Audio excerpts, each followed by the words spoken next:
Good afternoon, everyone. This is Pratt Futures presents Queer Spaces in Architecture and Culture. We are very excited to present this event. Uh, at Pratt, like everything else before we start, we have a living land acknowledgement from our institute. Pratt Institute is situated on the Lenape-Hoking, the traditional and unceded homeland of the Lenape people, past, present, and future. The Lenape people have been living on this land long before the United States was established, and their wisdom is essential to our time. We acknowledge that the genocide, theft of land and resources, forced migration, and systematic cultural oppression of Indigenous peoples and nations have a long lasting impact on the living conditions, mental health, and cultural lineage of Indigenous peoples and nations. We acknowledge that the colonizers and their descendants have benefited economically and socially from the oppression of Indigenous peoples and nations, and we commit to repairing inequity and rebalancing the power distribution. As learners and educators, we recognize Indigenous peoples and nations' long-time traditions of making art and storytelling. We acknowledge the significance of their creativity and how often they are unrecognized as artists, designers, and writers, while their culture is appropriated and taken by other artists, designers, and writers. Only when we are informed of our past can we collectively envision our future. We begin by properly naming the land we reside on and recognizing ourselves as involuntary immigrants to this land. We will actively work to challenge the legacy of settler colonialism, undo its extractive and exploitative land practices, and express gratitude to the stewards of the land and water who came before us, and honor their descendants who are here today. In saying that, I welcome you all to Queer Space in Architecture and Culture. Today, we are joined by Regner Ramos, Lucas LaRochelle, and Janetta Johnson. Architecture is the way our societies are constructed and the way devices like tables, lamps, or walls, but also streets and light posts and many other things come together to mediate the production of the situations in which we live. That's Columbia's Professor Andre Jacques in explaining it. Normative spaces are spaces where rules are very strict, but you can feel that there are other places with many different layers to them, where many things could happen. Queer, in this sense, is the possibility of behaving differently. Queerness is an open mesh of possibilities, gaps, overlaps, dissonances, resonances, lapses, and excesses of meaning, explains New Affiliates co-founder Jafar Kolb in the proceedings of the 2017 conference, Stand by a Monster and Some Queer Methods, held at Princeton University. In some other words, it exists as a counterpoint, a configuring agent. Queerness is not so much a place, but an extended strategy of interrogating place. So, with that sentiment, I welcome you all to this event.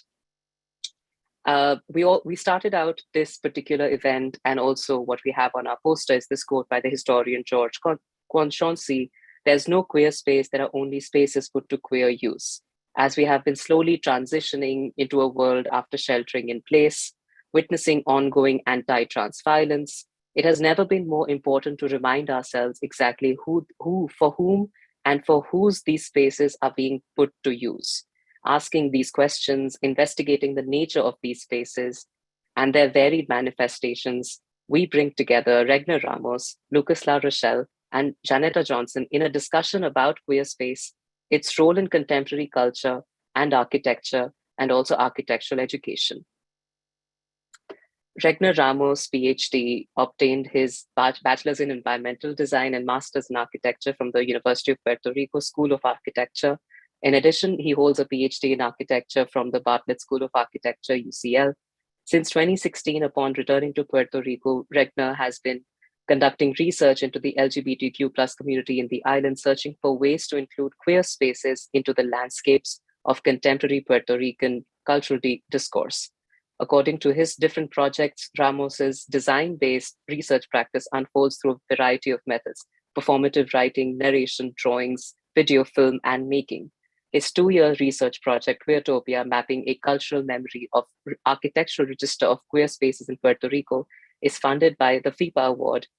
And his first book, co-edited with Sharif Mullah Bukos, is called Queer Sites in Global Contexts.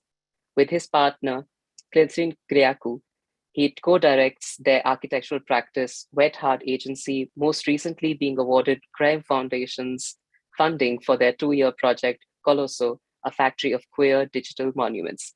Regner, we welcome you. Thank you for joining us. Thank you for inviting me and thinking of me for this conversation. It's very cool to be among new faces and familiar faces. Um, I hope to be kind of coherent in my brief talk. Firstly, I apologize if my internet is not good. Let me know if I lag. It's apparently I am having some technical difficulties. But yes, I mentioned this aspect of being coherent because I've just recently opened up Queertopia. It's now an exhibition at the Museum of Contemporary Art in Puerto Rico. And it's a very strange time because after 2 years of work, it's out there and people can see it. And I haven't really even had time to sit with the project and have it speak to me. So I'm just going to introduce people to what Queertopia is and where it comes from, and kind of like the theoretical underpinnings of the project, so that I can hopefully explain what this odd world that I've kind of drawn up does, or I hope does. So I'm just going to share my screen. Sure. Can you see this mess? Yes, we can. Okay. So I just kind of want to highlight where the project came from. This is my previous project, Sites Queer. What I did here was I started creating models and maps of queer spaces in San Juan, which is the capital of Puerto Rico. What I learned from doing Sites Queer was that I had more questions when I finished the research project than when I started, probably. Particularly when it came to mapping out these spaces in the city. So I don't know if you can see this here. These are some drawings that we made for this exhibition, and they were mapping out the location of different queer spaces, whether they were bars or clubs or performance spaces or shops, cultural venues in San Juan.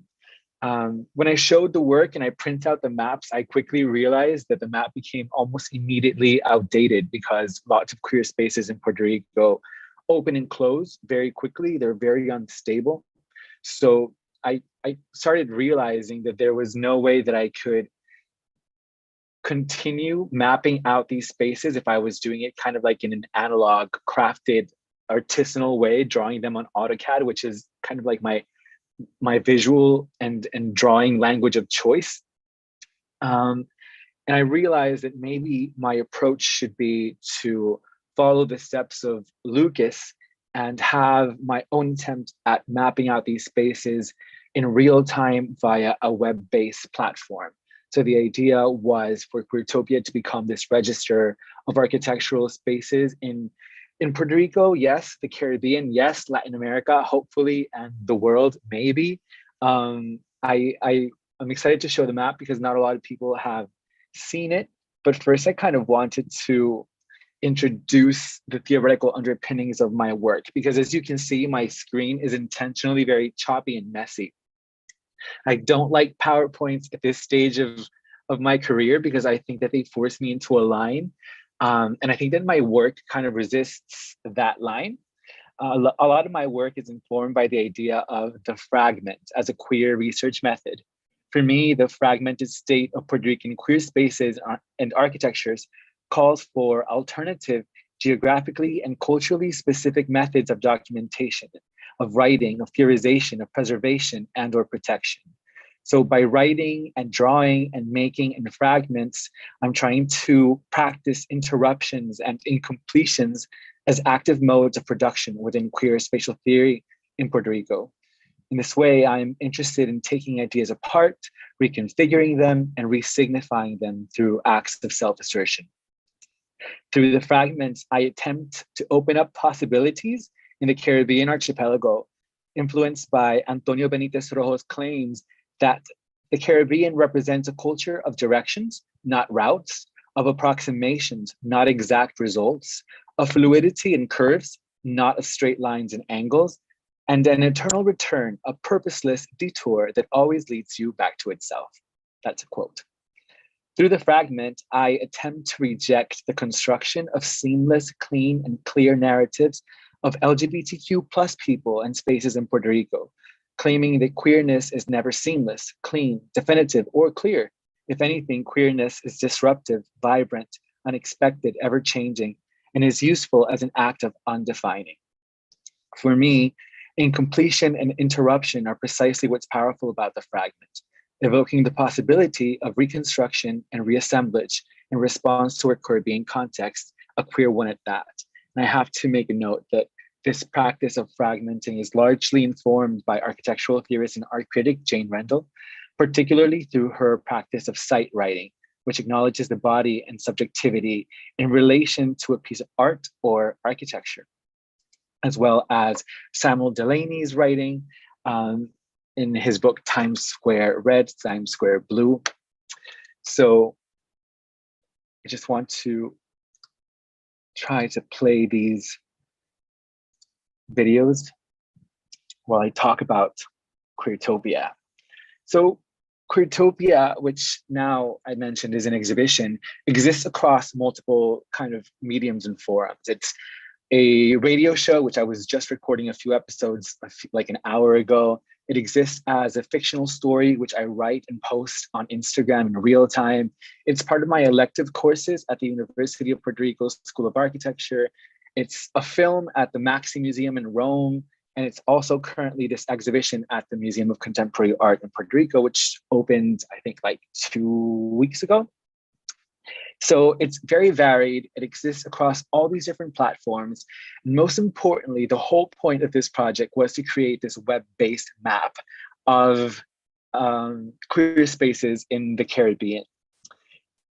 But what I wanted to show was kind of like my method of creating this Queertopia. With Queertopia, I attempt to confront architectural discourse by repurposing and queering the traditional formal languages of architectural documentation, representation, and design, particularly when it comes to the museum setting. The Museum of Contemporary Art's physical location in relation to a queer urban circuit in the city of San Juan positions the building as an alternate safe space for queer modes of spatial appropriation, cultural production, and artistic imagination.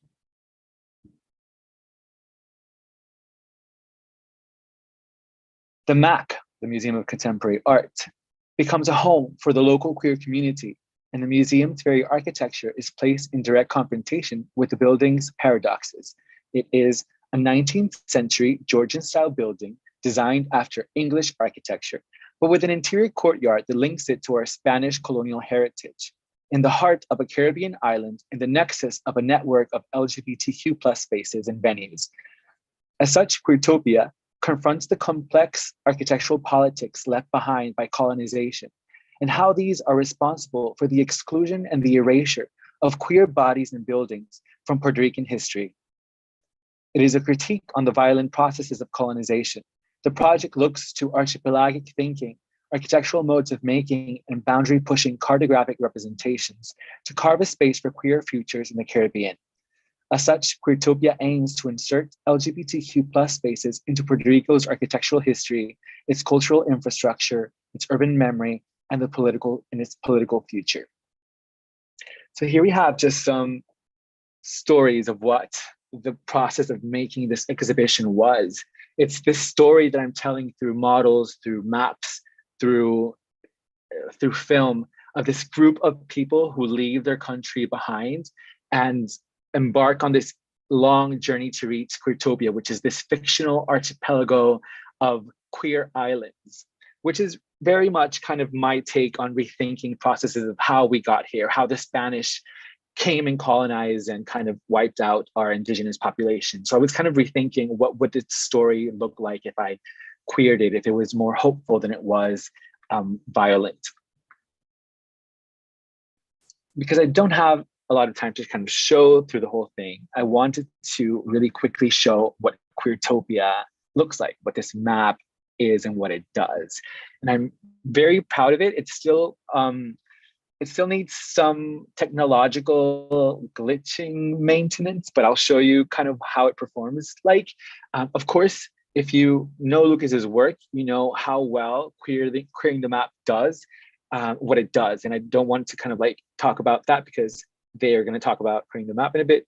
but I was looking for ways where I could kind of draw from Lucas's experience with creating the map and bring it to a geographic specificity of the Caribbean. So I was thinking of ways of, okay, how can this map really get information, not about so much maybe emotions and experiences, but about the buildings? What if it's really kind of specific about architecture, about geography, about kind of like the built and natural landscapes?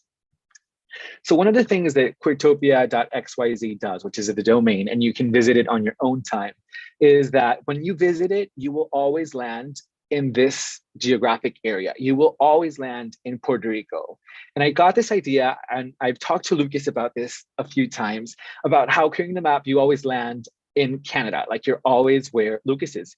And I was very kind of interested in the potential of maps, instead of kind of acknowledging the individual bodies of the map, always acknowledging the place where it came from. And I'm very interested in Queertopia becoming a way to decentralize architectural discourse, particularly queer architectural discourse, from North America and Europe. Like, I really want it to be specific to the Caribbean, and no matter where you are, you will always land in Puerto Rico. I think that's also my way of kind of fighting back against the ways that maps are drawn. Puerto Rico, because it's such a tiny island in the Caribbean, gets eliminated most maps because of its size. Like, the paper is probably too small for the Caribbean to be seen as a region. So here, when you visit queertopia.xyz, even if you try to zoom out, this is as far as you're going to be able to get. So it almost feels like the rest of the world is too big, but the Caribbean is the appropriate size, and probably other islands around the world that have kind of similar scales. So you'll be able to kind of pan out and drag yourself around the map. Latin America kind of has a familiar size, but then when you get to North America, you kind of get lost. And if you go to Europe or Africa or Asia, you'll completely get lost, which I love. And I got from conversations that I had with Lucas, and also their paper that they wrote for my book, this aspect of really having to find through the map, of dragging through the map. So this idea of always landing in Puerto Rico, I was also kind of wondering about, and it's something that people raise, if you map queer spaces, if you map out the location of these buildings, are you doing a disservice to the community? Because in certain locations, queerness isn't accepted, it's punishable, it's dangerous. Do you want to map out where these places are? So my strategy with the map itself was to delimit regions rather than exact locations of buildings. And then we coded the map so that you couldn't get closer to buildings than this scale right here. So you don't get the street, particularly the type of building, you don't see that. So it's this really weird map in a way, because it's very hard to find your way. It's more about documenting regions and territories and kind of like ambiguous contours than it is about mapping the building per se. But what I want to show really quickly is how Queertopia gets its information. So if you were to map or want to map a space, let's say that we want to map a space here in this body of water. On the lower left side of the map, you get this little emoticon that starts coming to life, and it starts to ask you questions. And I was really interested in the map becoming a participant and feeling almost like if it was alive, and interviewing the person instead of me interviewing the person. Instead of the person necessarily having to feel like they're doing the work, the map asks you different things. Do you want me to ask details about this place? So this is the interview kind of format. Do you want to read stories about this place? Which then, if there are stories registered there, the map will show you what other people have written. And then how about you tell me a story about this place, which would just kind of like register an individual's particular story. So if, let's say that you want to ask details about this place, you want the map to interview you. This little icon, this emoticon here is called compa. We had my research team and I kind of like had this brainstorming session. Let's put together names. What does compa mean? It means companion in Haitian Creole, which I really, really like, this idea of this kind of creature that lives in the digital space asking you questions. So if you ask details about the question, compa comes to life and it starts to ask you about typology. So what kind of space are you marking here? Is it a building, a street alley, an empty lot, a parking lot, a foliage, a body of water? So depending on what you mark, let's say you say a street alley, compa will then start asking more things. And it kind of reacts and it just keeps asking a bunch of questions. And the back end of this piece of software is very kind of, it's a remarkable piece of technology and it's really complicated, but it also allows me to keep asking new questions, to keep adding new questions to the map. So you can say, what kind of things happen here? And you can say, okay, you eat here. And then compa will continue coming to life and it'll keep asking you. So it's this kind of like long scroll, this long conversation between you and this emoticon. So now it's asking, slide the scale to show how sad you'd be if this place closed down. So one of the things that I was interested in mapping out was not just what we map out typically in architecture, like typology and scale and information about the context, but also about kind of like affect and queer ways of relating to space. So let's say if this place closed down, you'd be this sad. So compa calculates exactly how sad you'd be and continues asking more questions, et cetera, et cetera. Is this place currently abandoned? Yes, so sad.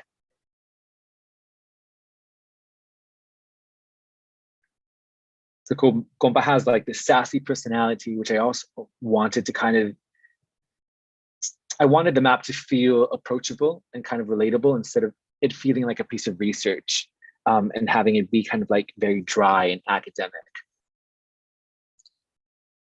And once you finish the survey, compa will let you know.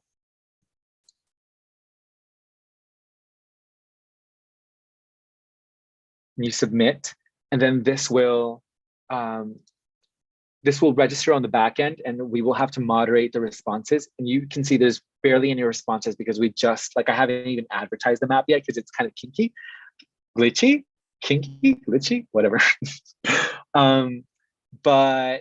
But you can play with it, and then we'll moderate the responses, not looking, and I want to make this kind of like explicit. I'm not looking to moderate fact from fiction. I kind of embrace people telling stories, but just like in terms of they're saying something that's it's harassment or something that is kind of like defamatory towards someone. So it's just a matter of, is this okay and ethically responsible to publish versus it being factual and accurate and true. I think that Queertopia embraces this aspect of fiction and storytelling and distortion and rumor and fantasy as much as it does creating this register of real spaces. So for instance, if we wanted to, this is the last thing I'll show. Do you want to read stories about this place? It'll show you kind of like what people have written. This is just me, Regner test. I am testing the story that I'm telling in the Atlantic. So this is just kind of like the crash course on what Queertopia is and what it does. I'm very excited to kind of play with it and see how far I can take it and where it goes. And I'll put it up there. Thank you, Regner, for that excellent presentation. It was so enjoyable. I think one of the things that you said that has also like come up in like our discussions was that it's almost like you defining queer space or in architecture in many ways. It doesn't look like a traditional drawing at all, like what we're essentially taught, like the binaries of like that being structure, that being this way or that way. It almost doesn't conform to anything like that we sort of traditionally are taught. So that was fascinating. Yeah, I think that one of the things that I really love, and I mentioned AutoCAD before, is how I'm using it in kind of like a naughty way. And I'm playing with these hatches and I'm doing what I'm not supposed to do. You know, AutoCAD is a piece of software is designed so that you can build a building. Like you're supposed to get detail and specific so that you're able to build a building. Here, I'm kind of like rethinking what that can be and using it to play around and to mess around and to fiddle around and to be naughty. Okay, next we have Lucas LaRochelle. They are a designer and researcher whose work is considered with queer and trans digital cultures. community-based archiving, and co-creative media. They are the founder of Queering the Map, a community-generated counter-mapping project for digitally archiving LGBTQIA to AR plus experience in relation to physical space. Regner just mentioned it in his presentation as well. They have lectured, facilitated, and exhibited internationally recently at the Guggenheim Museum, Interaccess, Gallery Tata, Digital Writers Festival, and more. Their work and writing has been published in Network Imaginaries, Futures, MIT's Immersive, Queer Sites in Global Contexts, Atlas Minor, number 1, Queer Archive Work, number 3, Diagrams of Power, Iwakan, Rom, Accent, Achilles, and Perfect Stranger, amongst other books and publications. In 2019, they were the inaugural curatorial fellow at the Curatorial and Public Scholarship Lab. They have been in residence at ADA Social Service for now. Lucas, please take over. Absolutely. Thank you so much for having me and for the introduction. And Regner, it's so nice to see Queertopia take shape. And I have so many things that I want to ask you and talk about, but I'll save the 700 things that I wrote down for when we're all in conversation after these presentations. So let me share my screen with you.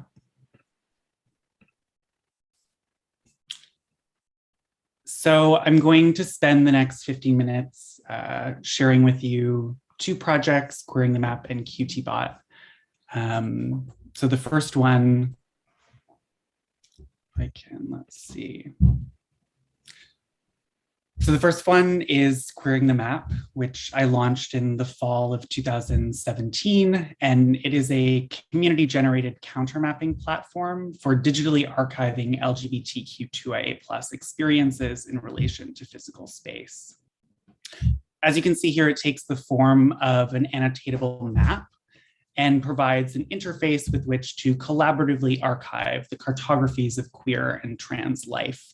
So anything from the banal to the ecstatic, the sustaining to the violent, in order to preserve and circulate queer and trans histories and unfolding realities. And so the idea is that by mapping out LGBTQ2IA+ experiences in their intersectional permutations, as a project, it works to generate affinity across difference and beyond borders. And so it's a project that began as a humble site of my own recollections of queer and trans experience and those of my community in Tiohtià:ke, Muniang, Montreal, on the lands and waters of the unceded Kanien'kehá:ka Nation, and has rapidly, over the past now 4.5 years almost, grown into an expansive archive of feeling that stretches across the globe with over 200,000 submissions in 24 languages.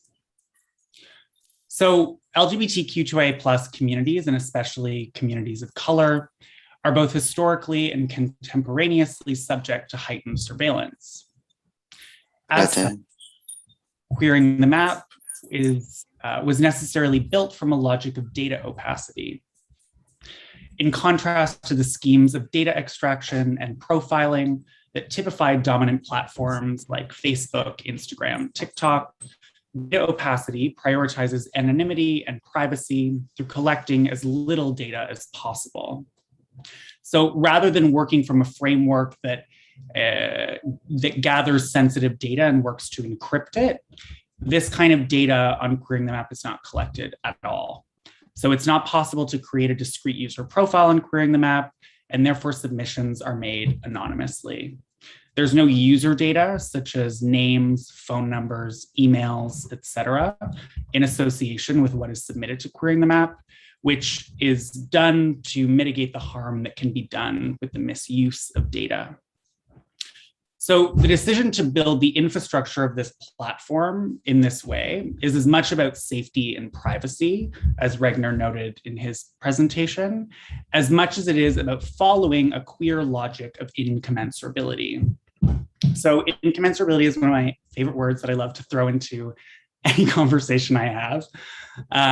My favorite definition comes from Joshua Chambers Letson in his book, After the Party, in which he defines incommensurability as this is one quote, but my favorite way that he defines it as a practice of being together in difference. Another way, Merriam-Webster, to be more specific, defines incommensurability as lacking a basis of comparison in respect to a quality normally subject to comparison. And so this definition is really important to me, specifically when I have been working on thinking about the feeling and the affects that are produced from moderating all of the stories on Queering the Map. Because this experience of moderating the now over 200,000 submissions, I think there's still about 130,000 in the moderation queue because of the amount of labor required to moderate, both click labor and emotional labor. But this experience is one of data overload. So within the folder of my mind that houses all things Queering the Map, there exists a corrupt .zip file of the platform's database. So any calls to make sense or to summarize the contents of the platform into legible conclusions is always a process of failure to distill the incommensurability of transnational LGBTQ2IA+ life. So much of the writing on Queering the Map is opaque. It offers us only a partial view. So to draw a clean set of conclusions would be to foreclose the complexity that each story holds as an individual narrative fragment. We don't know the full stories, we don't know the full context of the stories that people share. We are given only traces, glimmers, possibilities of the experiences that they are transcribing. So oftentimes I'm asked, specifically in academic context, what do we learn from Queering the Map? What are the takeaways about LGBTQ2IA+ life that Queering the Map reveals? And my answer to that is one of refusal. So there are 200,000 plus submissions on the platform, and therefore there are 200,000 plus different ways of answering this question. So as submissions to Queering the Map grow, so too does its perceived value as a data set by virtue of its volume.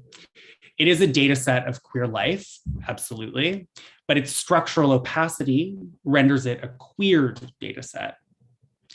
There's an inherent tension and perhaps even an impossibility, an oxymoron, which is my favorite mode to work in, to the very idea of queer data. Data masquerades as fixed, objective, whereas queer signifies fluidity and multiplicity. A queer approach to data would be committed to undoing the very foundations of big data's claim to objectivity in an effort to privilege anecdotal, situated, embodied, multiplicitous, and to refer back to Regner, fragmented as well, modes of understanding, knowing, and feeling the world. So a question that I've been thinking about since beginning Queering the Map, continuing my work as its steward, is how might we queer the supposed objectivity of data by reveling in its many incoherencies and its contradictions, and in turn imagine new worlds through this oblique or slanted lens. Rather than using tools like artificial intelligence to increase the transparency of a given data set to try to make it make sense, how might we appropriate AI to meet queer ends in search of opacity? And so my thinking around opacity is hugely informed by Martinique scholar and philosopher Edouard Glissant, who in his book, Poetics of Relation, critiques Western modes of understanding as being rooted in a reduction towards transparency. That this mode of understanding is always a foreclosure of complexity and difference. So a tangible example of what I mean by that is when I say that I understand you, what I really only understand is the version of you that I am capable through my subject position and comfortable to understand. So understanding is always a process of relation. And opacity would be developing a strategy of listening without reaching an endpoint. So QTBot which is the project that I'll speak to you a little bit more about today, emerges precisely at this point. It's a means of resisting the call to make sense, to be fully legible or transparent, by turning towards the ecstasy of opacity. So QtBot is an artificial intelligence trained on the textual and visual data of Queering the Map. And they generate speculative queer and trans experiences and the environments in which they occur. QtBot's digital intersubjectivity is constructed from an implementation of the OpenAI GPT-2 text generation model trained on over 139,000 of the text entries from the platform, and a StyleGAN, which is a machine learning model that can generate new images from a data set of images that's trained on the Google Maps Street View imagery of the tag coordinates on Queering the Map. So the narratives and the landscapes, as you can see here, of speculative LGBTQ2IA+ life generated by QtBot straddle the line between the plausible and the fantastic, reveling in the potential of failure, chaos, and incommensurability in the queer use of machine learning technologies.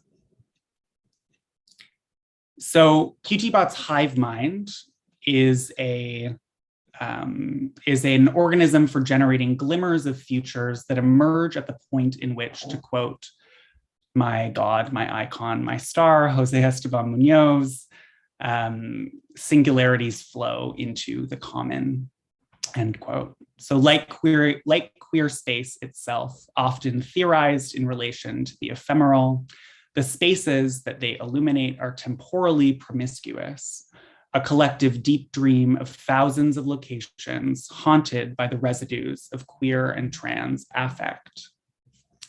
In collaboration with the voices of their human community, QtBot fabulates on the absences of the archive, orienting us away from what is or what has been towards what could be. Losing oneself in the speculative visions of LGBTQ2A+ life that QtBot propagates is an experience of dissociation, which is very similar to what I experience as the moderator of Queering the Map, filtering through all of these stories. It's a mode of processing that another love of my theoretical life, Lauren Berlant, considered, quote, an affirmative force for loosening the world. So in the world of QtBot, time, space, and subjectivity collapse, excavating from the ruins the multiplicitous visions of the parallel possible. Collapse here does not extinguish difference, rather the erratic tenor of the texts and the cacophony of the images gestures towards a chorus of voices singing in discordant unison. And so I have a video work of this project, which I see that ECAM has linked, which you can check out. I won't play it for the sake of time today. But I wanted to talk a little bit about what kind of epistemologies grow out of this kind of work, which stems from a conversation that I had with ECAM yesterday. So in their brilliant paper, Large Image Data Sets, a Pyrrhic Win for Computer Vision, question mark, question mark, question mark, machine learning researchers, Abeba Birhane and Vinay Uday Prabhu, critique one of the central tenets of mainstream approaches to big data, that more is always better, and offer a sobering retort. Quote, feeding AI systems on the world's beauty, ugliness, and cruelty, but expecting it to reflect only the beauty is a fantasy. So, of course, in the context in which they are speaking of, I completely agree. But this idea stuck with me and prompted me to think about what it meant to be working with Queering the Map as an archive, a space that is populated as much with tender moments of intimacy and feelings of community as it is with experiences of trauma, violence, and dehumanization. So in building an AI trained on this data set, should I cleanse the data set of its negativity? But what would it mean in this case to include only those stories that could be deemed as having a positive sentiment? While we labor to eradicate the latter from our visions of the future, they nonetheless contain and transmit knowledge that is necessary for dreaming and building a future that does not forget what trauma teaches us. Combined with the experiences of pleasure, joy, and possibility, they provide critical scaffolding from which to concretize our demands for a more caring, humane, and equitable future. QTBot digests these polyphonic affects, weaving together possibility and trauma without closing the wound. So my choice to work with this data set in all of its emotional valence, rather than curating it to only contain stories of joy and possibility, has required that I reevaluate my relationship to temporality, specifically the location. Where do I place the future as a location? When I first began working on the project, I continuously referred to QTBot's outputs as futurities. I placed them on a horizon that emerged linearly from the present, from the past as told by the community of queering the map. So I've shifted my way of thinking about QTBot stories away from framing them as futurities, and rather as stories that unfold in the parallel possible, in a world unfold in parallel temporalities in the world of the otherwise possible. In the cracks of the text, in the glitches of the image, the roadmap towards a world within the world, a world on the horizon parallel begins to draw itself. So I'll finish with a story. Why does this kind of work matter? What are the kinds of epistemologies that grow out of this? Why does QTBot matter to me outside of the theoretical? So last September, in true Queering the Map confessional form, I met someone with whom I quickly developed an intense connection. The dynamics of our relations seemed so unmistakably brimming with possibility that I interpreted its future as inevitable. Instead, the gaps between messages grew, plan after plan was canceled, and I began to unravel. The future that I had so confidently imagined myself into failed to materialize. I experienced this event as a crisis. It shattered my relationship to reality, to the flows of time, and to how I understood a particular archive of events would unfold into a future. For Lauren Berlant, a crisis is always a crisis of causality. It occurs when X does not lead to Y. As I spiraled further and further into this depressive episode, I became preoccupied with archiving through writing every moment of our brief time spent together. When writing failed, I would take walks to revisit the scenes of our dates, restaging the sensations of our encounters. I refused to move on, to get over the event that shattered me, convinced that dwelling in the aftermath of its failed futurity might lead me somewhere else. Moving on, getting over, I felt, were logics that manipulate us to sew together the pieces of our fractured selves in the aftermath of crisis. These placations orient themselves towards a linear thrust of time, asking us to move forwards by finding a way back to an approximation of that which we were before the event in question, rather than making kin with our own undoing. Melancholia, or the refusal to resew our attachments to straight time's thrust. X did not lead to Y, so I needed to find my way to Z. I felt as though returning to the scenes that set up my eventual undoing were exactly what was required to find pathways that lead elsewhere, towards a Z whose contours I could not yet imagine. Revisiting these scenes of possibility, now also marked with the knowledge of their failure might be considered maladaptive, insane even, as if these returns might produce the outcome I had initially desired. But these returns turned me towards other feelings, other places, parallel temporalities that spun out from these spaces, made leaky from queer desire. Deciphering the what went wrong of this fledgling relationship as a means of rebuilding in the aftermath of heartbreak proved to be a futile endeavor. But immersing myself in the disjointed worlds of QTBot enabled me to loosen my attachment to causality as a tool for sense-making in the aftermath of failed futurity. QTBot became a refuge, the friend whose shattered mode of processing the world felt most relatable to my own. Like QTBot recursively wandering the worlds of Queering the Map, I returned and returned to an archive of experiences I was unable to make sense of, attuning to the seeming incoherence in the broken links of their stories, oriented me towards pathways that ran parallel and beyond the Y that never came to find my way from X to Z. The end. Thank you for listening.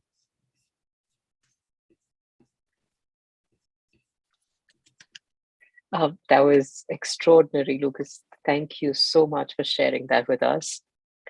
There's so much to unpack from this, but I shall move on to our next speaker, the extraordinary Janetta Johnson.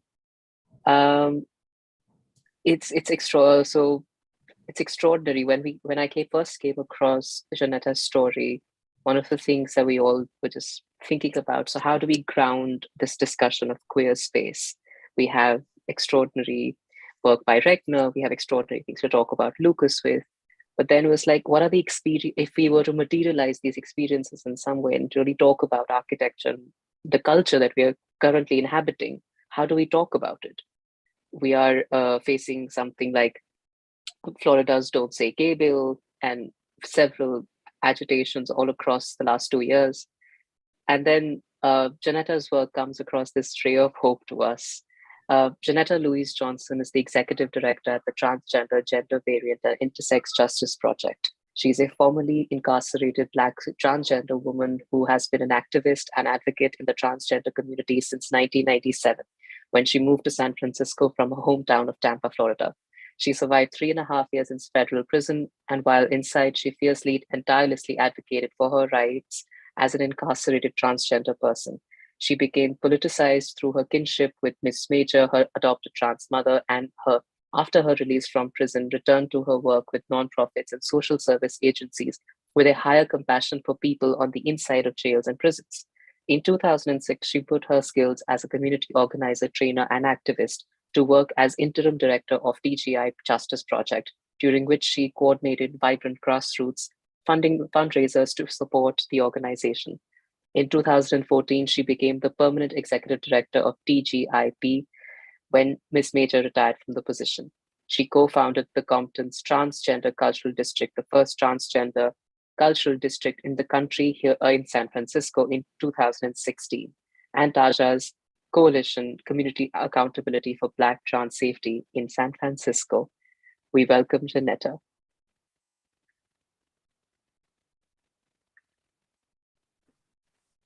Hello, everybody. Thank you for asking me to join y'all. I really appreciate that. And I work at TGIJP, and we're currently working with trans people that are have been chronically homeless and trans people coming directly out of jails and prison. And we're also in the process of buying a building, and a lot of our conversations and thought process was like just thinking like as we're approaching Pratt 22, and celebrations are being held around the world, and I'm reminded of one of the area we don't discuss enough is having safe places for queer and trans people of color. especially Black trans people. These spaces are particularly important for queer people of color, particularly Black trans women, many Black trans people that have been murdered. Um, the majority of whom were Black. And because of the violence against them, many transgender people have experienced a tremendous amount of violence,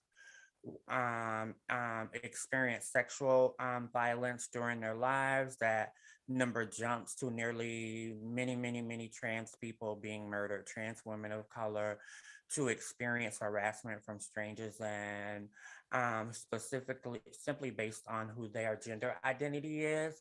And we at TGIJP have really been working to create a safe space and a safe environment that represents the trans community. And it was just like trying to make sure that when anybody come into our space, that coming to our space have feel comfortable and safe with the structures that we have in our place. And it's very often that trans people go into places that don't really represent them. So I was just like, we got to do something. And we just decided to decorate the office, and we have about 45 Black trans people that we've had all these photos of Black trans people framed. And one of the many thought processes that came up for me is, I think about youth and visiting different structures, and meeting queer and trans people from their schools, and being in a to have the opportunity to kind of come into our place and see the structure and the architect and the layout of our space, and feel comfortable and safe, and also be in a position to see themselves in that. But what I had wrote, like, we're in the middle of buying a building, and we are really having conversations around healing space and access to safer spaces to that's a shame when I can't read my own writing. Access to have all the access to support our communities, to gain access to the most updated technologies and opportunity to gain knowledge, and especially for our trans people that are coming out of prison and people that have spent long time in prison. And our goal and our desire is to have all the technology and opportunities so that our communities can grow and advance in a way and have access to all these educational opportunities. And It's mainly so that it's about people coming into the space and feeling comfortable and safe, and being able to see themselves and feel represented within the community. And we are in the process of like doing this work around creating a capital campaign so that we can have completely redesign our new space once we buy it, so it could be more up to date on modern technologies and better opportunities for educational opportunities. And it's like, I mean, it was great hearing all this stuff, and I was like, oh my God, this is really exciting. And I feel like within our technology ask, are what we're looking for within our space, I kind of feel like we really downplayed the need of all this magnificent talent and everything that's been presented. And it just kind of reminds me that we are a little bit, well, we're quite a bit behind. But I have a lot of faith that as we continue to do the work and continue to survive, I am one of the co-founders of the very first ever trans cultural district. And but it was never my idea to work there. It was mainly, my main thought process was, this is a place where trans people struggled, suffer, was not given opportunity to really grow and evolve since the the mid 60s and 70s and 80s. So it was more so like putting it in the hands of someone who is much younger and knows a lot more about technologies and can the bring the organization to an educational level and have the things that is needed in order for us to excel as a community, in order for us to grow. We work with people coming directly out of prison, and they don't even know how to, a lot of them don't even know how to use a cell phone. I mean, it's very complicated to use a cell phone. I mean, I can't say I'm the best person at knowing how to use my cell phone, but I know enough to get by. So, yeah, that's kind of like our future and what we're doing and what we're working towards, and the communities that we serve and the communities that we want to help grow in ways so that they have a safer and better opportunity to learn and grow, so they could feel safe. And because certain learning environments and certain learning institutes is not exactly um um is not a safe environment for trans people to go, especially if they've experienced a tremendous amount of trauma in their life, and how the um how the fear and the anxiety translate to technology. And I find that both are related, because sometimes people are afraid to um, use certain modern technologies because they think if they push one button that they're going to completely destroy it and it's going to blow up. And yeah, so that's kind of what I wanted to share. I didn't realize this was such a technology technology um huge, like that's huge, and I admire all the work that everybody's doing. I love the work that's being done in Puerto Rico. I've been to Puerto Rico a couple times and probably will be there in the next 3 months, and one. So yeah, thank you.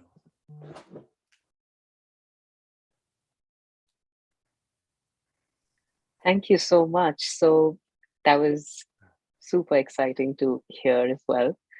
Uh, Now I believe we are moving on to the next part of our event, which is the actual panel discussion.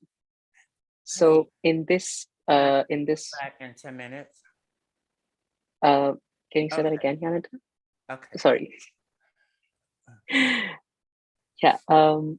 So this is the panel discussion where, just to reiterate for everyone listening in, later on, for anyone who's on YouTube, we will be adding links to everyone's work that has been shared today. And for everyone on Zoom, the links have been shared in the chat for everyone's work that has been discussed today from our speakers.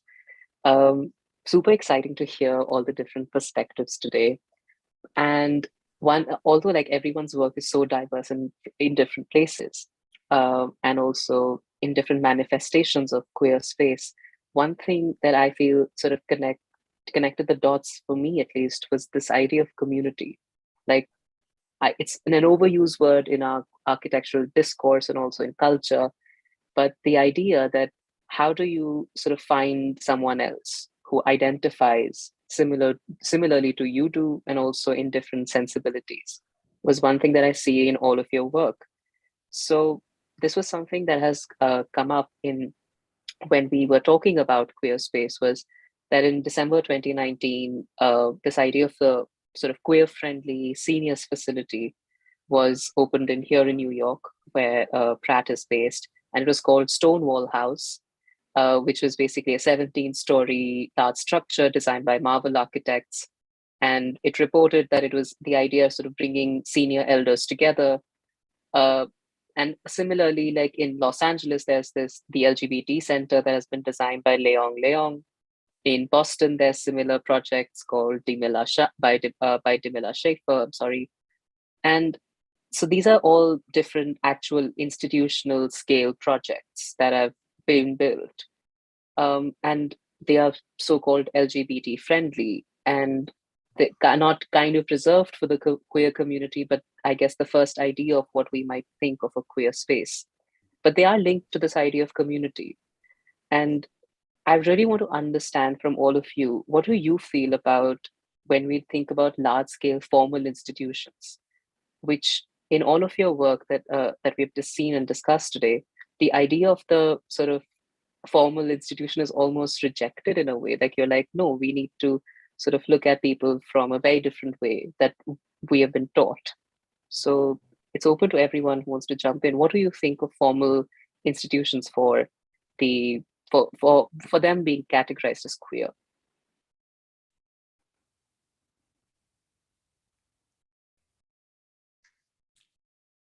I feel like that's a very big question. I think that, I mean,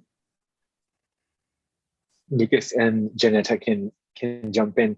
I think that the way that I relate to the question would be to the work that I do at the University of Puerto Rico, which is like the School of Architecture is in itself an institution. It has kind of like its guidelines and its traditions and the way that students are taught, and what they're taught is meant for them to go out into the workforce and to build in a particular way for particular people with particular income, or for communities with X, Y, Z kind of profile.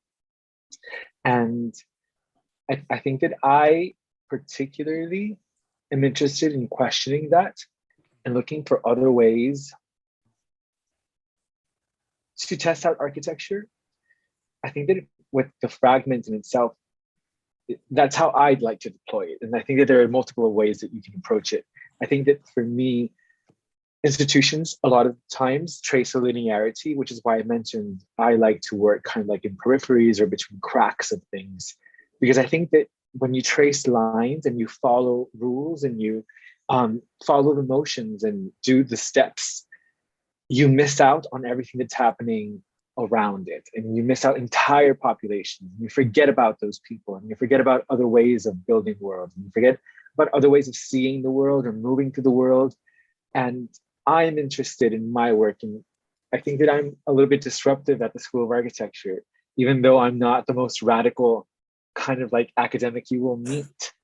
But I think that what I do with it is, it does kind of ruffle feathers sometimes, because I'm interested in the periphery, not in following the lines, and kind of like embracing these cracks and highlighting the cracks and teaching students how to do that as well. Yeah, cracks was the word that I wrote down to in response to this question, in terms of, I think that dominant institutions, and I'm really interested, Janetta, to hear more about your thinking around dominant educational institutions, because I think that the three of us are working in those kinds of cracks. So rather than, if dominant institutions are interested in a model of inclusion, but that inclusion means adding to a system that already doesn't work, it seems like our work is disidentifying with those institutions. And the need is not about inclusion, but rather like breaking something and finding a space to burrow inside to build something else that can grow and continue to create cracks from within the institution. And having sovereignty inside of those spaces, rather than always needing to be. So it's like there's the relation to the outside, but the outside of the spaces that we're trying to create, it feels like, is also has an inside. And that's the most, so we're ushering people in to this space, this, like, I'm thinking about it now as like a tumor that's growing bigger and bigger and bigger and bigger and bigger and bigger. And that's how these sorts of dominant institutions will change, ultimately by being destroyed. Mm-hmm. Oh, well, listening to this conversation, it just really reminds me of being a very young trans woman coming out, and the structures and the spaces and the opportunity that trans people live in. And the big thing was, specifically when we talk about the transgender cultural district, when it was a nice district, a lot of the hotels and a lot of the places would not rent to trans people. It wasn't until the spaces became ran down and they became highly where there was a high level of people that were actively using drugs and stuff like that, and a lot of damages was happening to the spaces. And that's when landlords began to rent to trans people, because once it was tore down and raggedy and no more, like, not have a lot of value in the space and the structures. And if you go inside a lot of these places that are in San Francisco and the Tenderloin, and you could look at these hotels, and you could tell they were really, really beautiful at one point in time. And it just kind of took me to being a young trans person, and the way that trans people had to live, and particularly living in this wooden house that was pretty much looked like it was abandoned. And because of trans violence, all the windows were broken out, and the ones that weren't broken out, we knew they had the propensity that they will eventually be broken out. So we had to board our windows up, and we painted them real nice and did the best we could to create the decor that we could. And even in our place, even though it was like a old raggedy place, and it kind of had holes in the floor, it had holes in the floor, but we still made it look like a palace with what we had. And I just really think of the needing the help and the support and the opportunity to um, have a little bit more access to design, and creating a space that more represents us as a trans community, a trans and queer community. And I know that TGIJP, we center Black trans women, but we serve all Black and brown trans people coming directly out of jails and prisons and other locked facilities. And a lot of times it's the disappointment that when they come home and they see exactly what the structures we're in. And that's kind of like why we try to design the space on the inside as much as we can, so that when people come out of prison, they can see some type of advancement for the queer and trans, GNC non-binary communities. And even we're in the process of buying a building, and we're looking at some buildings, and we have just enough to buy the building, but outside of that, we don't know what's next for us, and opposed to design.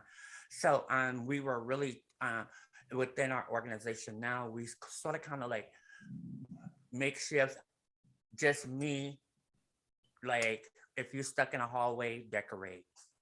And I just started printing out all these different queer and trans photos, and photos of Black and queer and trans non-binary people, and just strategically like put them on the wall, have one particular space for the ancestors, trans people that have, passed, and just trying to create whatever we can within our little small frame and scope. But I think the biggest thing is it's about like really showing our community something a little bit more, a little bit different, a little bit more advanced. And those are the small things that we're doing at our organization. And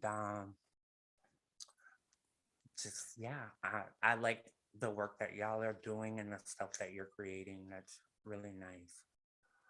I think that is,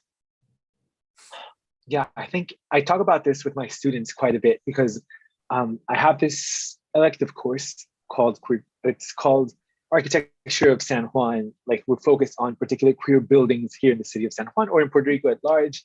And I'm always teaching them that even my method of teaching that course is very not kind of academic. We sit around at a table and then we do a radio show. We talk to people that normally you wouldn't talk to if you were doing research on architecture, because we're talking to the bar owners or to somebody that went to one night at an event there.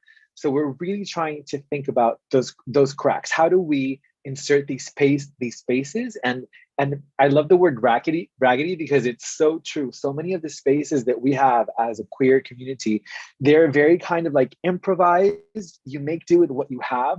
They're not going to be the spaces that the history books are going to remember, because they're not built by these white, rich architects or developers. They're built by people who are just trying to get by, who are trying to create spaces. And architecture in itself forgets about those places. They forget about those people. That's why I think that thinking about the periphery, who gets left out of the line, is so important when it comes to thinking about institutions. Because if it were for architects, nobody would be talking about any of the spaces that all the three of us are interested in. They just wouldn't exist, which is why I think that this the point that you're making, Janetta, is so important, because it is this aspect of there are no designers, big designers looking out for us. There, even maybe the government isn't looking out for us. It's us looking out for each other and doing what we can for each other. And I think that that is in itself a way to talk about architecture and the problems about that we have in the field, and how do we include other types of buildings and other types of communities that just don't have the access to build a building by, whether it's Marvel architects or Herzog in the Muron.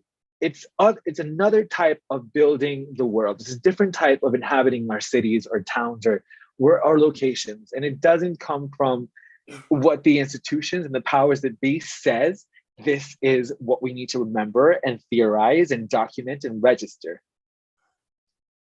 Yeah.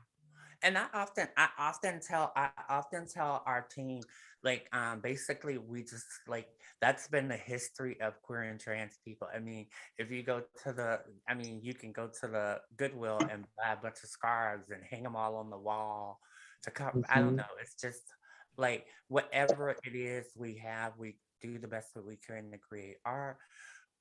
We create the architecture within our spaces based on what's happening, instead of we don't know how to really fix the floor, so we just build a little stage over it. We build a little stage over it and paint it, and yeah, it's Yeah. but also, the biggest things in the space is creating comfort and safety, and some semblance of advancement, and like creating a recording studio or art studio, social media training. You would not believe the talents that people have in prison and the people that are coming out of prison. And there's not, when we're talking about queer and trans people, there's not any like place where they could really go and practice their artists, because some of the most best artists and people that can draw, and that people that can do music, people that learn different skills on the inside. But it's sometimes within different spaces, there's not like even a room where people can go and practice these things, because you also have to do working with people that are coming home, working with people that are struggling, that are living on the streets, transitioning, trying to find housing to transition people in.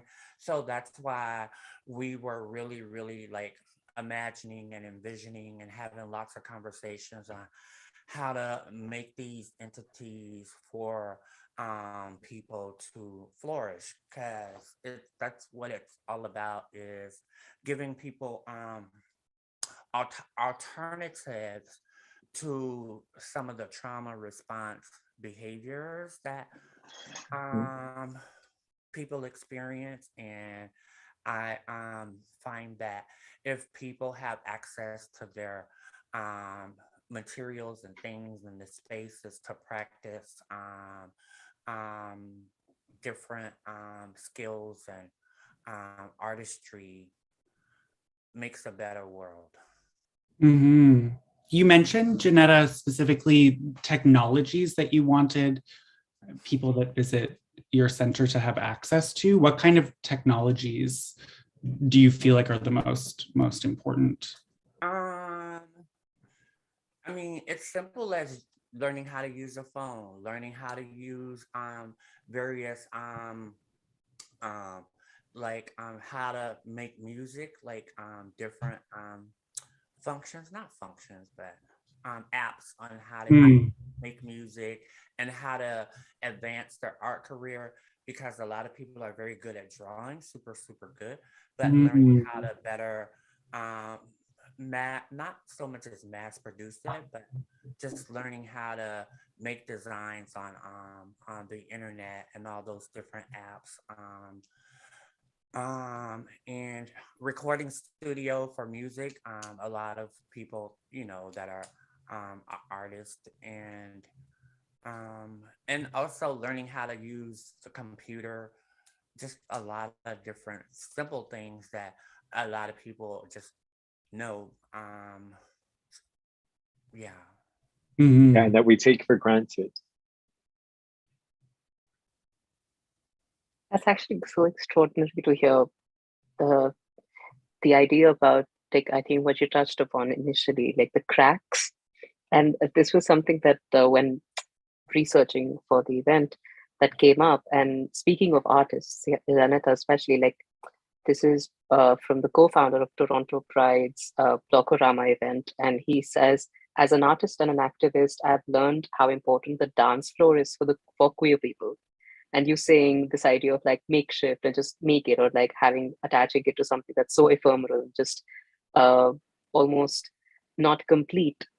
And this is from Cyrus Marcus Ware, a Black Lives Matter member and also an activist based in Canada. So he recently spearheaded this sit-in outside the city's police headquarters, like larger than life, like sort of defund the police campaign. But his idea was that these spaces that we're sort of thinking about, which are the clubs or the nightclub or just projects like the Transgender Cultural District, they're essential to our world, because we've met our lovers in these spaces, we've met activists in these spaces, we've politicized in these spaces. So my question, I guess, is that because so much of the larger cultural discourse around this idea of a nightclub or this idea of a LGBT center, as Janata was saying in the beginning, that idea of uh, the transgender people or just in general queer people just being given the scraps of society to live in. Oh, what is it? Uh, what is the role of these spaces for the larger culture? Like, if they were to flip the coin, say that, since how are we looking at larger institutions? How is the world looking at these spaces then? So what is the role that we need to sort of understand? Like, what is the role here? And I wanted to name. I wanted to name. Can y'all hear me? Hello. Oh, I wanted to name that currently right now where we're located at in San Francisco, right at in between 9th and 10th and Mission. Like our whole office structure concept, it's a completely open concept, and then we're trying to figure out how can we break this space down. So because we have a legal department, we have case management, we have a case manager that works directly with people that are coming out of jails and prison. And it's something as simple as we specifically have enough money to buy a building. And we're not able to move right now because we're having a hard time finding a building. But also we're our current space, we're just trying to break it down so that our clients can have some privacy. And it's just like we have to debate if we don't have access to bring in someone to help us like architect that building to make it a functional place. So we're just kind of relying on we're just relying on trying to figure it out on how to create a more private space for some people that we deal with a lot of very private and sensitive issues. But it's just, I mean, you just learn and make do with what you have, and yeah.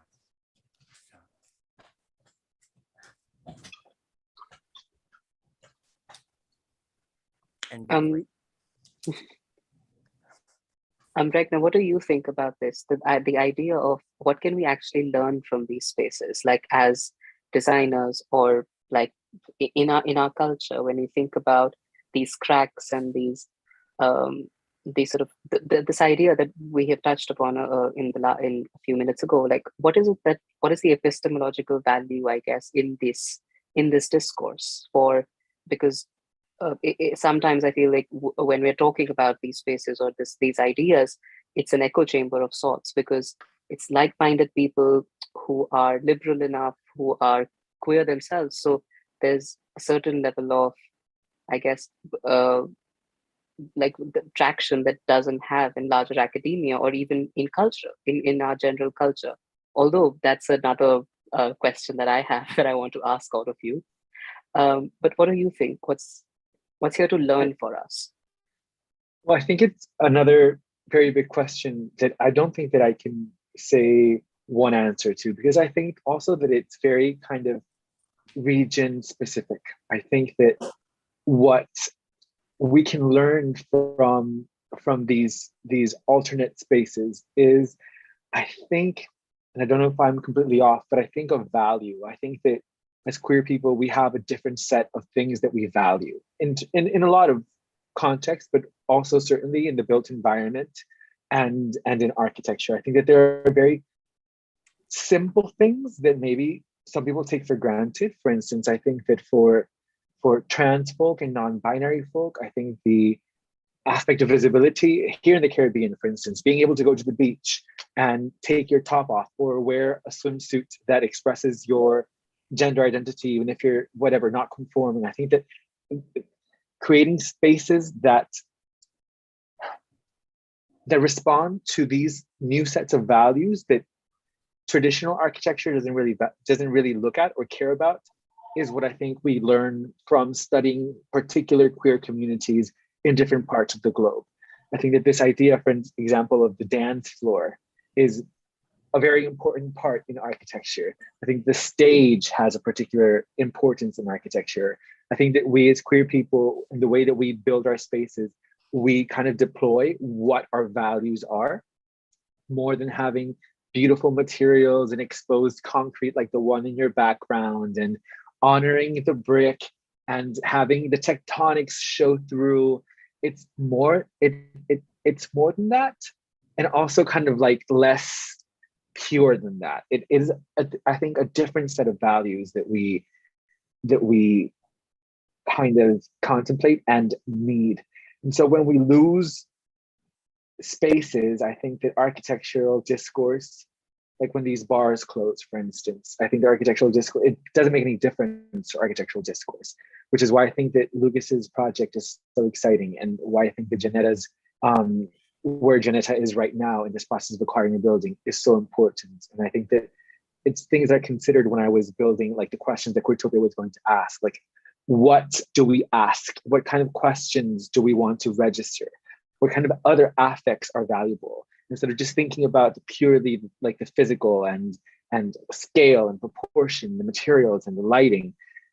That's fine if you're like doing glossy architecture, but for queer people, that's not the reality. So how sad would you be if this place closed down? I think is a really powerful question that I get from Lucas's project as well. It's how emotionally we feel about these spaces, because we don't have that much, because we're so used to so little, because we're used to the raggedy, that even when the raggedy is no longer there, it's a massive blow to the community, because sometimes it's irreplaceable.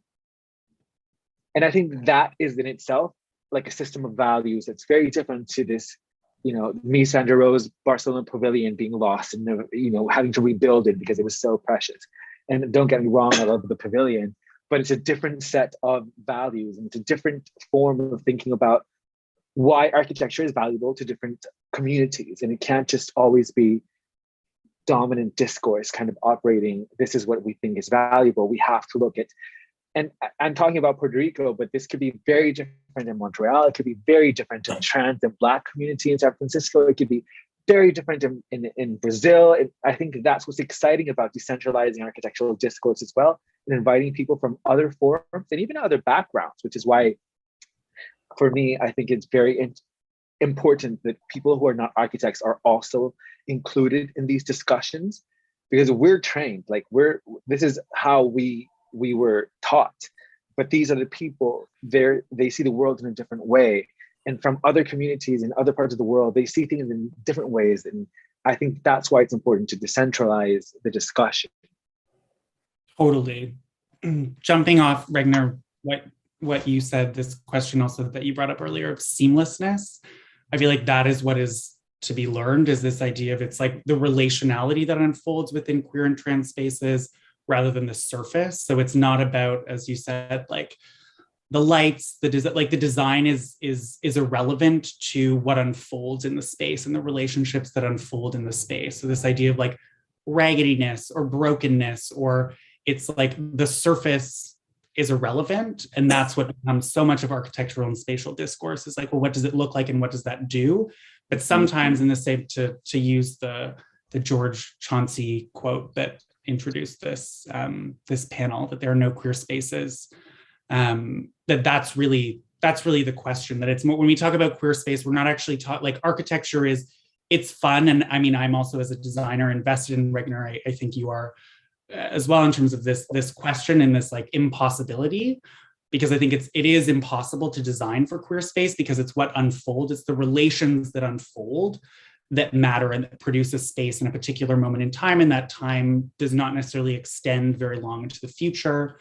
And that is, I think, what is to be learned, that like to touch the surface, even though I think queer and trans people were so spectacular at building these sort of impermanent surfaces, but these surfaces are for us within like intra community and communities, like to create spaces for ourselves, to deflect from a larger public. And that's really what matters, I think, when we're talking about what queer and trans architecture is. It's like it's a flash and deflect sort of move, because we are, Regner, as you said, used to, and Janetta, as you're talking about the raggediness of this space, it's like we use what's there, because what's there is less important than what unfolds when we are here together. Right. I think that also, following up on that, I think once again, it's the importance of bringing in people to the discussion that normally wouldn't be participants in architectural discourse. Because I tell my students, we're not going to find any of these buildings in an archive. We're not going to find any of these buildings in a book. We're not going to find any great theories about how to talk about these buildings and spaces. We need to go out and we need to talk to people and have them tell their oral story, and have that be the architectural discourse, and have that fuel architectural discourse. It's these other stories that don't come from celebrated architects that write books. It's about talking to the people who perform and live in these spaces and build these spaces, and why they think those spaces are valuable. And the stories differ dramatically from one person to the next, which is why I think that it makes it so exciting, that it doesn't live in like a traditional archive. It lives in people's memories. It lives in people's emotions. It lives in people's kind of fictional recollections of what happened in a night. Maybe it happened, maybe it didn't happen. Maybe you remember kind of like an exaggerated version of the space or of the event that unfolded in that space. And I think that that's what makes it so exciting, this other form of talking about architecture that's not about, this is how you build a queer space. Because I get that question a lot, like, what is a queer architecture? Is it about style? And no, I think that you would have to kind of study a bunch of buildings around the world to see if there are some trends. And certainly there might be some trends, but I think that it's more like what Lucas is saying about those connections that unfold in that space, because we do wonders with the raggedy. Yeah. But I watch a lot of those do-it-yourself design shows where a lot of time, and where people are going to buy a house, and how sometimes they don't have the architecture that they want, and how they create all that stuff. And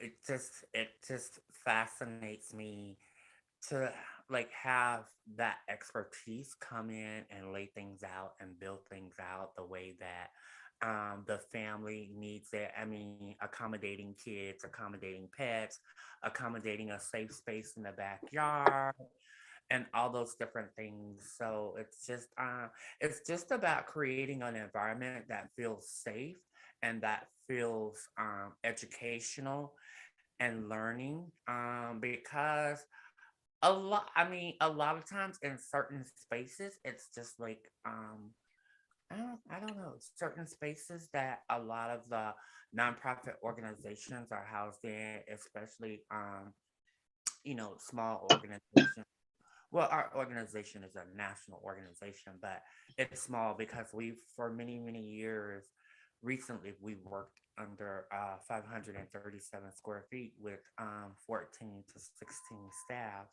And now we're in that 2,500 square feet. But it's just about cultivating an environment that shows ownership and that you feel comfortable and safe in and feel protected in, and making sure that you have the security in the space, and certain things aren't boarded up in a way that, I don't know, it's, yeah. Mm. But That San is Francisco actually, has some really beautiful architecture in that city. San Francisco is extremely a beautiful city. I love it. I love the architecture in San Francisco. so hearing that, this is something that is genuinely like so exciting to know that there's almost a parallel level of epistemological research that needs to be done into how not categorizing queer space is how you actually might have to study it, or not understanding this sort of gap in the cracks that we actually get to understand how the cultural value of this whole other sort of parallel universe that we're sort of untapped into, which is why also I feel why queering the map is so exciting to me, because these are stories that are not essentially like, as Lucas was describing, that the data set is not recorded in a way that I guess Instagram is recording or YouTube is recording us right now. It's a completely different way of understanding understanding our cultural value here. With that, we're open to questions from anyone who's joining us on Zoom right now. We still would love to hear from everyone, like what are questions you have for the speakers, any provocations you might want to, or any observations about the work that they have. And even all of you, Lucas, Janetta, Regner, if you have anything to ask each other. Mm. I want to say that thing that's like the most annoying that people say, that it's like, it's more of a comment than a question, but it transforms into a question and an opening to respond to Kim, to what you were saying about queering the map, that I think that a lot of the dilemma, and Regner, you spoke to this, of talking about queer space broadly, is that it doesn't actually matter it doesn't really matter to identify trends in what queer space is. All that matters is specificity. And so the feeling that I had, Regner, and we've talked about queertopia before, but seeing it is this like immense excitement, because oftentimes when I talk about, okay, like what's the future of queering the map? And my answer is that like, well, a global platform like this arguably actually shouldn't really exist. Like, this isn't the best articulation of what this idea could do. The best articulation in my imagination for the future is that exactly platforms like Queertopia are built, where it's like the epistemology of specifically Puerto Rico as a geographical context is what informs the design and infrastructure of the platform. And this also applies, Janetta, in terms of like this question of like queer architecture is maybe, or queer and trans architecture is less important than the question of like, okay, well, what does this space in the Tenderloin district, what does it need? What does the community that comes to that space need? Rather than this sort of like, okay, what is a pan queer and trans architecture? And so this idea of specificity is so important. And I feel like it's coming up, that it's all about, it's like fragments speak to context. A fragment never speaks to the whole. It might speak to the whole, but what it speaks to more explicitly is the particular context from which it emerges. So I feel like that's like, if queer architecture can do anything, it can, as it is so good at, in terms of like undoing the claim that it makes, that it's like there is no queer architecture. Queer architecture, if it means anything, is entirely about specificity, context, and the relations that unfold in the space that needs to be built for the futurity that community needs to flourish. Yeah, I think that setting out kind of like a guidebook of how to create a queer space or a queer building is destined to fail. I think that is one of the takeaways from, I think, of like Le Corbusier's 5 points of architecture. Like the building it must have columns, it must have a ribbon window, it must have an open floor plan, it must have a roof garden, etc. That doesn't relate to us. It is about what each culture needs and it could be just, it doesn't even have to be like the scale of the country. It could just be at the scale of community. It could be like, I think that question is also really exciting because I think it untaps new ideas and new potentials of how do we build our queer worlds. I wanted to say that number one is, I know that in our organization, a lot of our trans community go through a lot of trauma and a lot of experience just walking from their house to our office.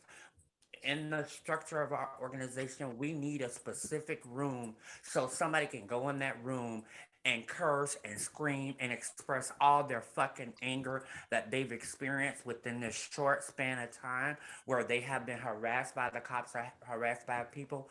We have specific needs for specific type of bathrooms to honor our trans brothers and sisters and non-binary folks so that they could feel safe in the spaces, and there's a specific space for them in terms of making sure there's proper urinals for, I mean, it's just so many little dynamics that we can sit down and dissect that does Yeah. not have anything to do with floral colors.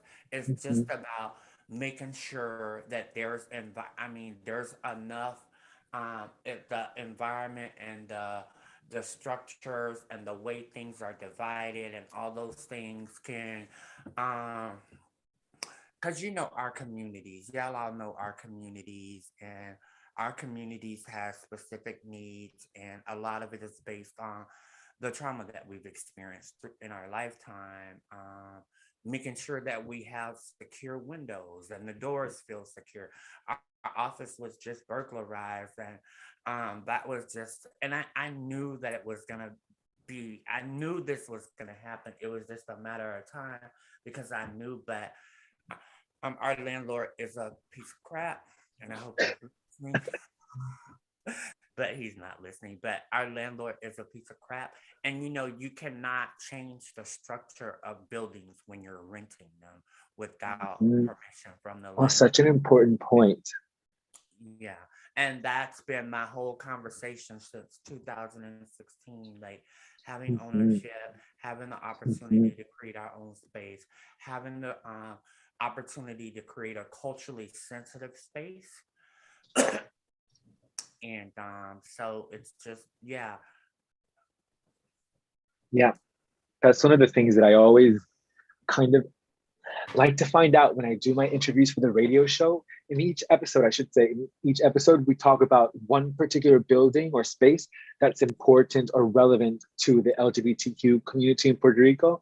So I like to find out, do you own or rent this place? Not because I'm nosy, but because I think that it really matters. And I think that it's really important that as queer people, we have ownership over our architectures and our buildings, but it's so difficult because so many queer people, particularly, and I'm talking about Puerto Rico, don't have money to purchase buildings or to purchase their own spaces, and they rely on other people to lend a space or to rent a space, but they're limited to what they can do to satisfy their needs. You can't add a different space, so you're really restricted. And I think it's really important that this conversation happens in architectural discourse so that it trickles down to public policy as well, so that the government also is able to take into account and facilitate means for people who don't have the finances to purchase a building to be able to have ownership and control over the spaces that they're inhabiting. And I think that this question that we have in the chat right now, I think it's a really great and interesting question. Can a queer architecture emerge when an architecture that has rigid rules about how to occupy it is used in a way that it was not designed for? And I think that that's probably what makes it a queer architecture or a queer building. I think that when you do something naughty or you misuse or reappropriate or redefine what the rules say, I think that's what makes it particularly queer. Otherwise, it's just doing its job, right? So I think that the queer, as much as an adjective as it can be, it's also a verb. It's about queering. And I think that, queering the map is the verb itself. It's queering the actual map, the process of map making, which is I tried to do with Queertopia as well. I'm queering in my other context. How do I queer? How do we map spaces? And I think that buildings follow the same principle. Not just buildings. I think alleys, parks, bodies of water.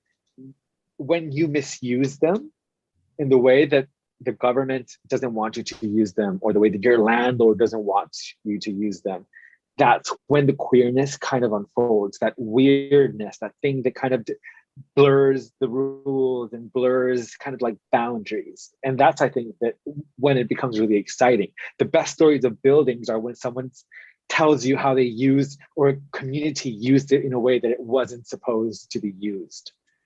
You earlier, when you gave your presentation, Regner, you had this perhaps Freudian slip where you said kinkiness also in the same way. And I wonder what kinkiness adds to, because I feel like kinkiness is somewhat different from this idea. Like there is misuse, but I wonder if you could, unpack for us, give us a therapy session of like where kinkiness unfolds as like a kind of queer use of a space. Cause I feel like there's like, there's so much there. I don't know. I thought that was the actual technological term for like the glitch. I thought it was like an adjective, but then I realized when I said it, like it has these sexual connotations, which is also so much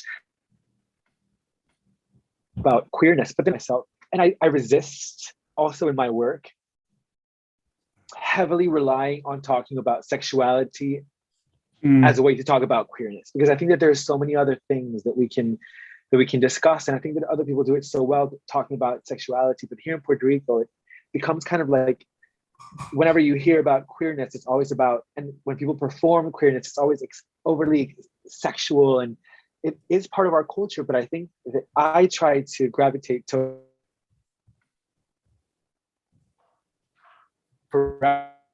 myself, and kinky, it's not the word kinky. Hello, back. Back. Regner, we lost you for like a good 10 seconds. So whatever you said, please, if you could repeat that.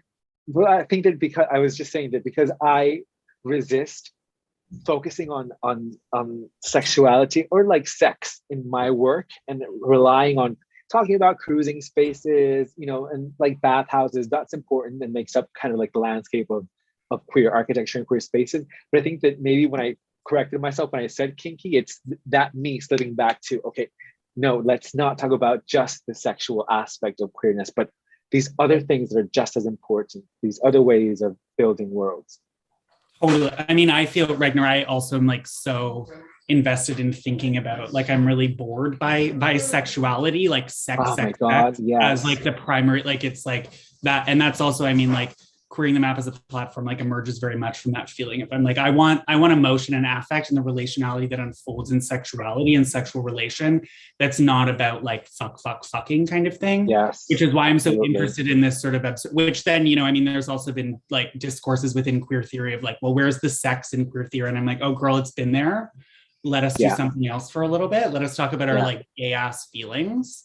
But this question of kinkiness is so exciting in terms of like a way, like that's why I'm going to sit and I'm going to email you later to talk more about this. But this idea of like, how do we, like, if we isolate what kinkiness is as like, and I actually don't know exactly what it is, but I feel like there's something in it that's not about like sexuality, but about like a hyperfixation on something that brings us pleasure, that creates like, if like kinkiness is about like unfolding a like hyper intense reality within a certain moment that's shared, like there's I feel like there's so much to think about within kinkiness that actually has nothing to do with like sex, fucky, like more like provocation and like this. I like this hyper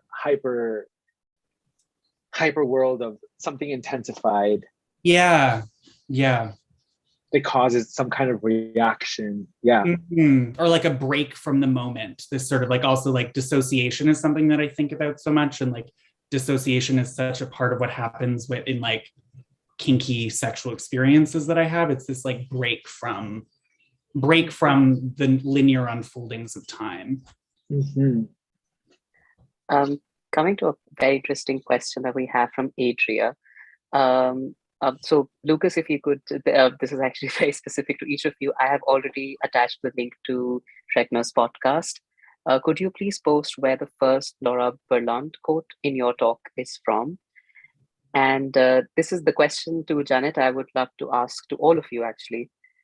What is something that makes you most excited about the future of like what you will make with TGIP, with Lucas, with Queering the Map and QTBot, with Regner, of course, Queertopia. So what is the future of queer space for all of you with your specific work? And in general, what are your thoughts on that? Janetta, would you like to go first?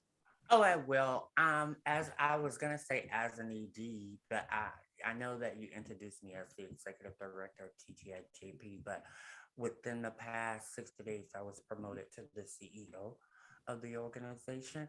And being an ED and being a CEO, and I'm just a visionary. I'm just a visionary. And I believe that things will manifest. And I just think of like more and more queer and trans and GNC non-binary spaces that are so comfortable and suited for communities that, you know, like sometimes you have to have a very inspirational environmental spaces that continue to make you feel like you're progressing in the direction that you're going. And that's kind of like the why TGIJP is like trying to really create this space that is a cultural center for communities that we serve to come in. So it's just about all the time that I was on this call, one of the biggest things came up for me is painting all our spaces with color, like you know, just color everywhere, and just to kind of like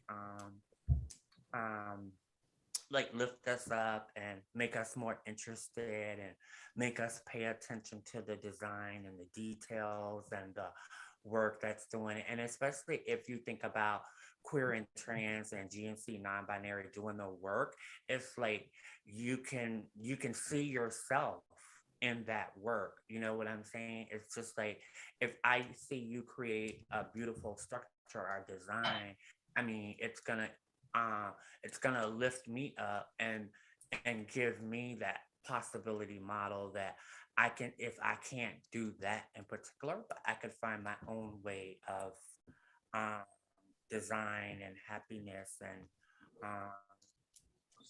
just beauty and seeing the beauty and not always having to put down rat traps. Because all the holes are covered.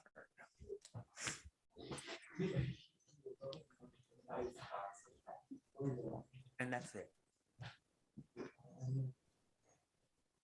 I think that for me, the most exciting part about Queertopia, I think that you mentioned it earlier, Ecom, about how we're all at different stages of our project, and Lucas's map is like, it has years of life and it's picked up such traction, whereas Queertopia is like this baby that was born like 2 weeks ago, and I have no idea what it's going to be, but I'm excited to see how other people use it or misuse it, and who finds it, and what ideas they have for it, or what kind of collaborations emerge from it. I think that it's such a kind of like a weird project, and it looks so weird as well, and it draws from things like 90s Pokemon games when I was a teenager. Like that's kind of like the aesthetic of it, this piece of technology that talks back to you, kind of like an RGP game or something. That I think that people will, I don't know, I think it's an entry point to having like conversations about architecture and queerness, that it feels kind of like accessible and friendly and odd and quirky and ambiguous enough that you can interpret it in different ways. And I think that's what makes it queer and exciting, is that there's so much opportunities to kind of like think through it. But I'm also really interested in, like Lucas was saying, what ideas does it give other people, other makers, other designers, other coders, other visual artists? There is no one way to do this. I think it's just kind of like interpretations and mutations that make sense to different people in different regions. And I think that's kind of like what makes it exciting. Like you just like opening people's imagination just a little bit so that they can do whatever they need to do in their city or town. Yeah, my answer is super similar in terms of collaborations are the thing that I feel the most excited about with Queering the Map. There's of course this design. I mean, a lot of the work on Queering the Map now is about labor, like the labor of maintenance, maintaining the platform. But what excites me the most is the conversations that unfold from the platform. So like this, I mean, the conversation like Regner and I meeting on the internet 3-4 years ago, and this sort of like now seeing Queertopia as it is like, this is the biggest dream, as I said before, of like projects like Queertopia that are rooted in specific geographic specificity, to have that, like to have Queering the Map as like part of the lineage of your project is like truly the most unbelievable honor. It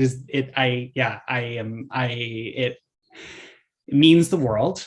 It makes me feel like it's worth doing the things that I do.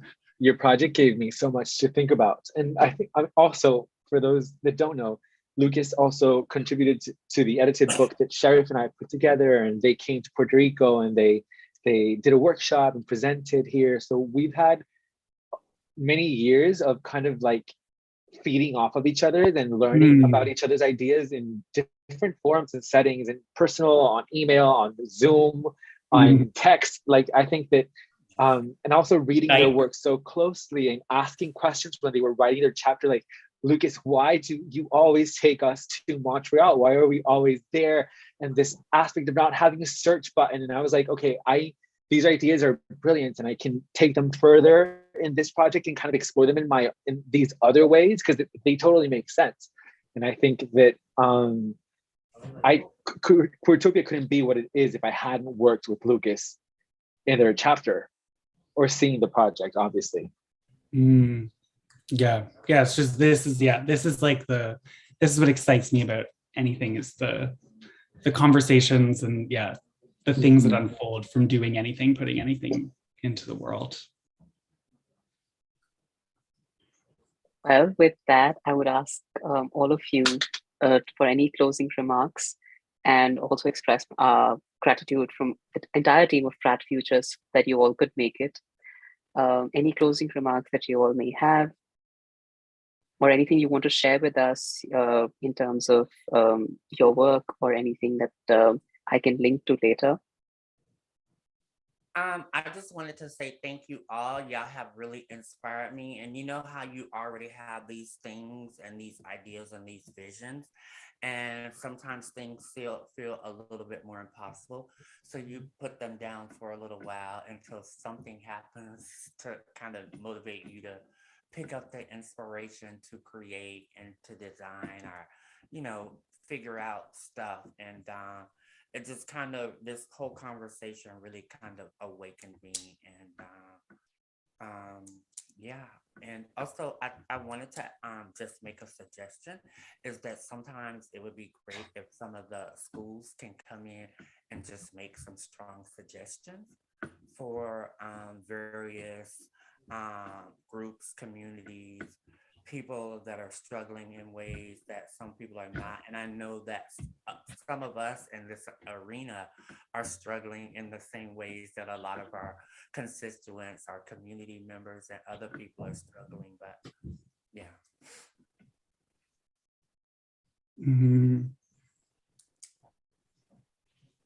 Thank you, Janetta. That was so informative, and definitely that is something that we truly hope for the future. Lucas? Yeah, I mean, my biggest thing is thank you. Thank you very much to all of you for being here, and yeah, to be in conversation tonight was so invigorating. So I'm really grateful, and I hope that we can also continue this conversation together and keep up with like all of the things that we're doing and how we can support each other in all of our work. Would be really important to me in terms of moving this. Of course, we're in this sort of like academic space, but how do we continue the kinds of relationships that we're just, I mean, Regner, you and I have known each other for a while, but with Janetta and with you, Akam, like how do we take this as a moment and continue to build community with one another? Is my thought, my feeling, my hope, my dream, my wish. Same.